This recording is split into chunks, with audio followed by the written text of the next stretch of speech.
গোল table বৈঠকে উপস্থিত শ্রদ্ধাভাজন ব্যক্তিবর্গ, সবাইকে আমার পক্ষ থেকে সালাম জানাচ্ছি এবং যারা উপস্থিত হয়েছেন সবাইকে জুলাইয়ের রক্তিম শুভেচ্ছা জানাচ্ছি। তো এখানে বলা হয়েছে ভারতের রাজনৈতিক ও সাংস্কৃতিক আধিপত্য প্রতিরোধে চট্টগ্রামের আঞ্চলিক সমস্যার সমাধান ও বৈষম্যহীন কল্যাণ রাষ্ট্র প্রতিষ্ঠায় জাতীয় ঐক্যের প্রয়োজনীয়তা শীর্ষক এই আলোচনা। আসলে এই বাংলাদেশ আমাদের, এই বাংলাদেশের মানুষের বিগত 16 বছর যে প্রেসক্রিপশনে এই বাংলাদেশ চলেছে, যাদের প্রেসক্রিপশনে এই বাংলাদেশ চলেছে, তাদের প্রেসক্রিপশনে এই বাংলাদেশ আর চলবে না। অর্থাৎ ভারতীয় যে আধিপত্য ছিল, হিন্দুস্তানের যে আধিপত্য ছিল, দিল্লির যেই প্রেসক্রিপশনে বাংলাদেশ এতদিন চলেছে, সেই বাংলাদেশ এখন আর তাদের প্রেসক্রিপশনে চলবে না। এই বাংলাদেশ চলবে বাংলাদেশের মানুষের সিদ্ধান্তে, এই বাংলাদেশ চলবে বাংলাদেশের সিদ্ধান্তে। আমরা পরিষ্কারভাবে বলতে চাই, সার্বভৌমত্ব, সীমানা, মা মাটির প্রশ্নে আমরা এক এবং ঐক্যবদ্ধ, এবং ঐক্যের বিকল্প নাই।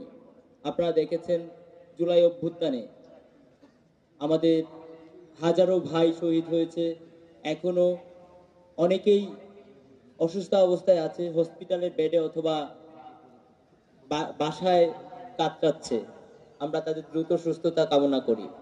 আমরা পরিষ্কারভাবে বলতে চাই, শুধুমাত্র একটা চেয়ারের পরিবর্তনের জন্য এই অভ্যুত্থান হয়নি। এই অভ্যুত্থান হয়েছে এই দেশের মানুষের আশা আকাঙ্ক্ষার বাস্তবায়নের জন্য। আমরা যেই কথাটি এখন বলছি সেটি হচ্ছে সংস্কার এবং বিচার।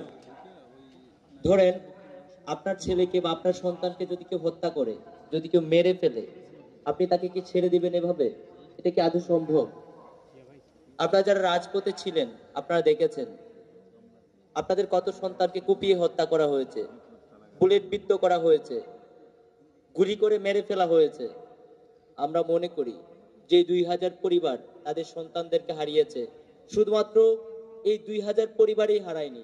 আমি মনে করি এই 2000 সন্তান তারা আপনাদেরও সন্তান, কারণ বুলেটের নাম লেখা ছিল না। আপনার এখানে যারা উপস্থিত হয়েছেন অনেকেই রাজপথে ছিলেন, অথবা আপনাদের সন্তানরা রাজপথে ছিল। যেই বুলেটের নাম লেখা ছিল না, সেই বুলেট আপনার সন্তানের বুকেও লাগতে পারতো, আপনার বুকেও লাগতে পারতো।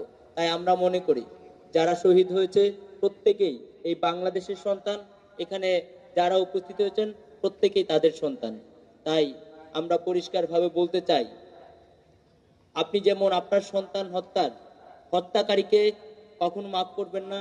যদি আপনারা মনে করেন তারা আপনাদের সন্তান যারা শহীদ হয়েছে, অবশ্যই তাদের বিচার নিশ্চিত করতে হবে।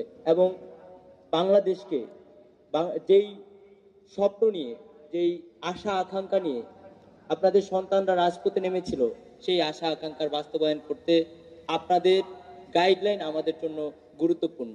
এবং এই জন্য আমাদের যে জাতীয় ঐক্য আছে, সেই ঐক্যের বিকল্প নাই। আমরা মনে করি খুনি হাসিনার ব্যাপারে আমরা সবাই এক এবং ঐক্যবদ্ধ। আমরা পরিষ্কারভাবে বলতে চাই, এই বাংলাদেশে আমাদের কোনো প্রতিপক্ষ নাই, শুধুমাত্র একটা প্রতিপক্ষ, সেটা হচ্ছে খুনি হাসিনা এবং ফ্যাসিবাদী দল আওয়ামী লীগ। তাদের যারা পুনর্বাসন করবে এবং যারা তাদের পক্ষ হয়ে কথা বলবে, সুশীলতা দেখাবে, তাদের বিরুদ্ধে আমাদের অবস্থান থাকতে হবে। কারণ তারা যদি আবার ফিরে আসতে চায়, এবং বিভিন্নভাবে আমরা দেখতে পাচ্ছি তারা ফিরে আসার চেষ্টা করছে, আমরা পরিষ্কারভাবে বলতে চাই, হয় তারা থাকবে নয়তো আমরা থাকবো। যদি তারা থাকে তাহলে আপনাদের সন্তানরা থাকতে পারবে না। তাই আপনাদের নিজেদের সন্তানদের রক্ষার্থে এবং বাংলাদেশকে রক্ষার্থে, বাংলাদেশের সার্বভৌমত্ব রক্ষার্থে, শহীদদের স্বপ্ন বাস্তবায়নের ক্ষেত্রে আমাদের ঐক্যের বিকল্প নাই। সবাই ভালো থাকেন, সুস্থ থাকেন। ইনকিলাব জিন্দাবাদ।